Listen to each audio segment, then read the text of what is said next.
Then we look to remedies. And remedies is a lot to swallow.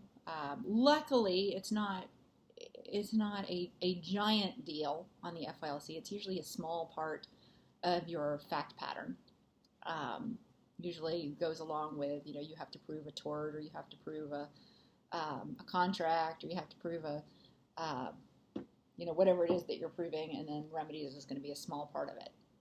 So for contract remedies, that's the whole point, we do need to see what your benefits or what your remedies might be in the event of breach.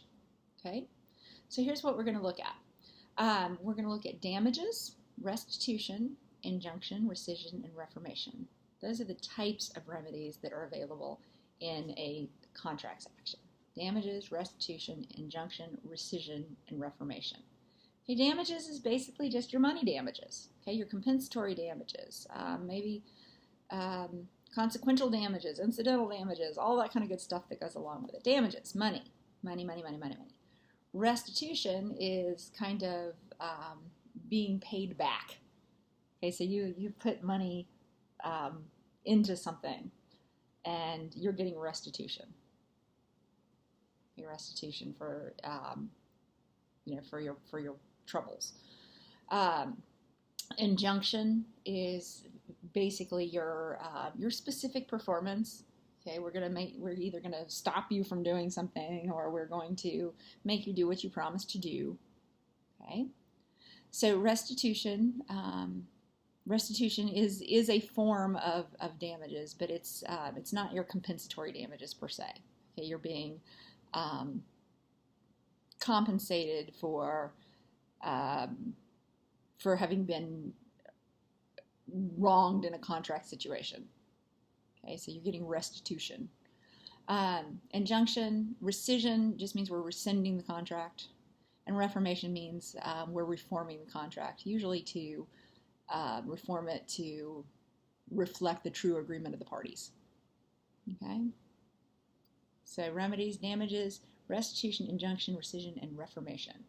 Yeah, the whole point is to put you back in the position you would have been in had the contract been properly performed.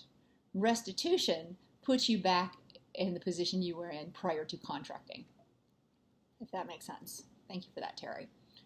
Right, so the whole purpose in general of contract remedies is to put you in the position you would have been in had the contract been properly performed.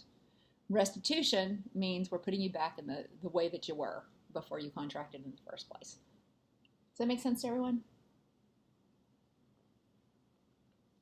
Perfect. Okay. So, when you're looking at your general measure of damages, okay, just in general, you're trying to figure out, what damages that the non-breaching party is entitled to. Okay, so somebody has wronged you. You contracted with them to do something. They didn't do it, or they did a poor job of it. Your general measure of damages are going to be your natural damages that flow from the contract, the consequential damages, plus your incidental damages, minus your cost avoided, minus your loss avoided mitigation. And that's what you are entitled to. So what is that natural standard measure of damages? Well, if you're dealing with real property, okay, if somebody promised to sell you their land and they didn't, okay, or the buyer said, nope, I'm not going to buy it. Okay, so you've either got the seller breaching or you've got the buyer breaching. Okay, if the seller is seeking to recover, they're going to get the contract price minus the market price. Okay, they had to sell some to somebody else for less money, perhaps. Okay, so that's their natural standard measure of damages. If it's the buyer, they're going to get the market price minus the contract price. Perhaps they had to pay more. Okay, because the seller breach. So that's real property, your natural standard measure of damages. If we're looking at the sale of goods, look to see who breaches. Again, was it the seller who breached or was it the buyer who breached? Okay, if you're the seller, you're going to get the contract price minus the market price. Okay, or your cover. What did you have to cover in order to, to not be so hurt by the breach. Okay, you had to sell to somebody else for a certain price. Okay, to cover your losses. Okay, buyer, the same thing. Contract price minus the market price, or any amount that they had to cover. Perhaps they had to pay more for the goods elsewhere. Okay, so that's sale of goods. Employment contracts, look to see who's breaching there. Is it the employee or the employer? Okay, the employer might have to pay extra money to get somebody else because you breached. The employee is going to get the lost wages minus the earnings, okay, because the employer broke the contract. If it's a construction contract, your natural standard measure of damages. If it's the owner, you're going to get the cost of completion and the diminution of the value. If you're the builder, you're going to get your profit and your cost. Okay. In other words, look to see, what did you expect from when you entered into this contract? What position would you have been in? What are your expectation damages? What position would you have been in had the contract been properly performed? Okay, so your natural standard measures of damages is your expectation damages. Your consequential damages, and that's why we say damages, we got liquidated, expectation, and reliance. Okay, so your general measure of damages are going to be your expectation damages, and then we're going to add your consequential damages to it. So can somebody tell me what consequential damages are? Foreseeable damages at the time of contracting. So can you give me some examples? Okay, I promised to sell you my boat. I'm about to move, and I've got a big giant boat sitting in my front yard. And then you decide, you're not going to buy my boat, and now I have to go store my boat somewhere until I sell it. Right? Perhaps I have to pay the storage cost. Okay, exactly, storage costs. The consequential damages. Okay, perhaps I have to pay another year of insurance. Yeah, we have to have this part by Monday or we'll lose this contract. Transportation cost, all of that good stuff. So consequential damages, damages that flow from the breach that were foreseeable at the time of contracting. Okay, so we've got to take those natural standard damages plus your consequential plus your incidental. What are incidental damages? Incidental damages. Yeah, kind of just your out-of-pocket stuff. Your office labor, your filing, your overhead, perhaps you had to make copies, perhaps you had to, stay at a hotel one night, whatever you ended up having to do there. There's little incidental damages that come along. Okay, and then you're not going to be able to get a windfall. We're going to have to subtract the cost avoided, okay, plus the loss avoided. Okay, we're going to mitigate our damages. Perhaps I could sell the boat to somebody else. All right. Perhaps I could, store it in my, my neighbor's yard instead of mine. All of this other kind of stuff. We're going to have to. We've got this whole concept of you need to mitigate your damages. But that's your general measure of damages. So anytime you see somebody being injured, just try to put them back into the position they would have been had the contract been properly performed. What did they expect?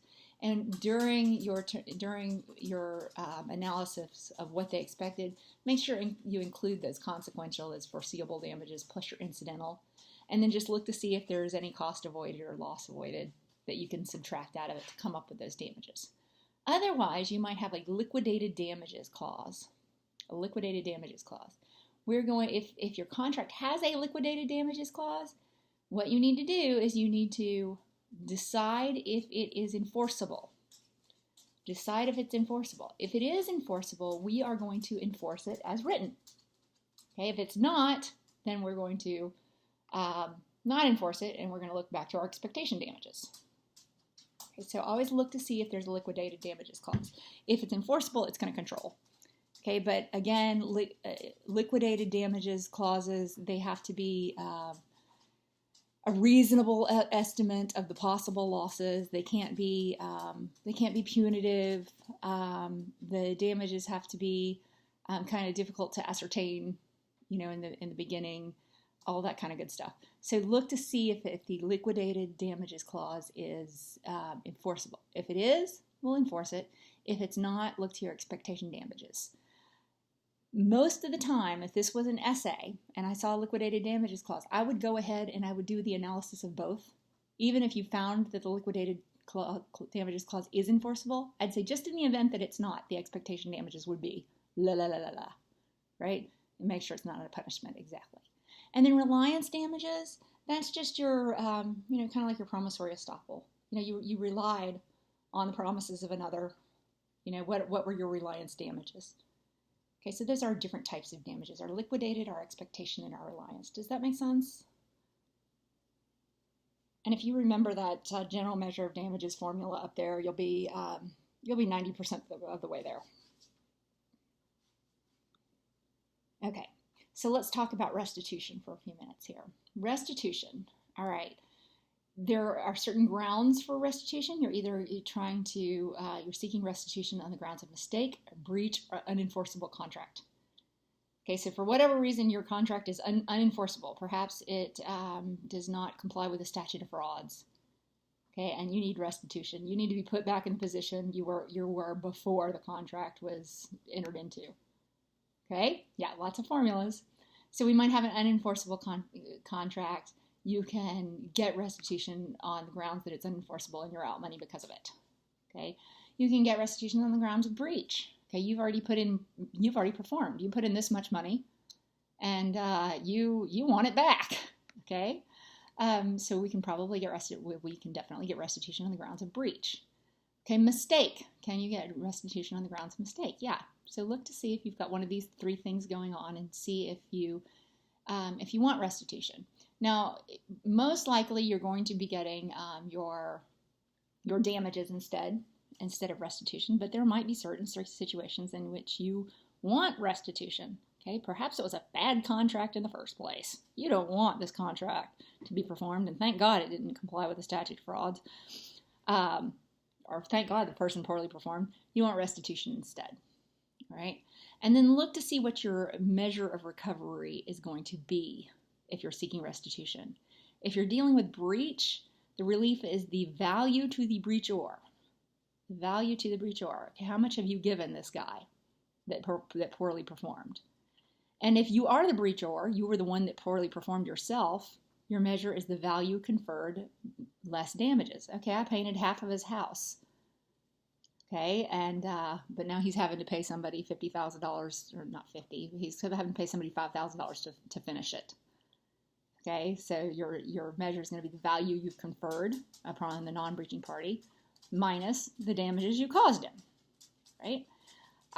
Your measure of recovery might be that your contract is just unenforceable. If it's an unenforceable contract, let's put you back into the position you would have been in had you not contracted in the first place. Okay. Mistake. So mistake, we've got unilateral and bilateral mistake. Okay, or mutual mistake and unilateral mistake. So mutual mistake is usually grounds for rescission, reformation, whatever it is that you want to do. Restitution, we can just cancel the contract. Either party can cancel it, and you can get restitution. Okay. Unilateral mistake, we're still, because of the objective theory of contract, we're still going to enforce the contract that's as written unless the non-mistaken party knew or should have known that the other party was mistaken. Okay, so if both parties are mistaken, or one party's mistaken and the other party knew or should have known about it, then we're going to cancel the contract and you're going to be able to get restitution. Does that make sense? Good. Okay, so let's talk just for a few minutes about injunction, rescission, and reformation. I'm not going to really say anything much about rescission and reformation. It is what it is. Rescission, we're just rescinding the contract. In other words, let's pretend the contract never existed. Let's just take it away. Make the contract go away. That's rescission. Reformation is we are reforming the contract to reflect the true agreement of the parties, or we're reforming the contract to make it legal, or reforming the contract for whatever reason. Okay, so we're changing the wording of the contract or the terms of the contract for whatever reason. It is a remedy that you can seek in the courts. Otherwise, with injunction is the big one. Specific performance. I want you to do what you said you were going to do. The court is going to force you to perform. Okay? Generally, you're going to be getting damages, not specific performance. Okay? If damages are an adequate remedy at law, you're going to get damages. Okay? You cannot force somebody to do what they said they were going to do if monetary damages are going to be sufficient to make you whole again. Okay? So that second prong there, the inadequate remedy of law, you're not going to be able to get specific performance unless you can prove that you do have a definite and certain contract. Okay? You have a contract that is enforceable, that money damages would not be adequate. That's what we mean about remedy at law. Remedy at law means money damages. Okay, they're not going to be adequate. So you've got an inadequate remedy at law. You have a feasible decree. What that means is that it's feasible to enforce this specific performance. Okay, you can actually go back and say, hey, did you do that? And make sure that they actually did it. It's not going to be something that's just impossible to, oversee and make sure that they're doing what they said they were going to do. Okay, mutuality of remedy. If you are entitled to it, the other party would be entitled to it as well. Okay, so usually you're dealing with like the sale of land. Land is unique. Okay, you want this particular piece of property, not another piece of property. So if you have a definite and certain contract, money damages is not going to get you that piece of property on the lake, on the side of a mountain that you want. Okay, it might get you another piece of property, but not the one that you want. Money damages are going to be inadequate. Feasible decree, yes, we can make sure that the deed is transferred. Mutuality of remedy, you can force the sale and the seller can force you to buy. That's mutuality of remedy. And then defenses. Are there any defenses available? Are you coming, in with clean hands, or all of the other types of stuff that go along with it? Just make sure that there's no defenses there. Otherwise, that's injunction. So you can get injunction, rescission, or reformation.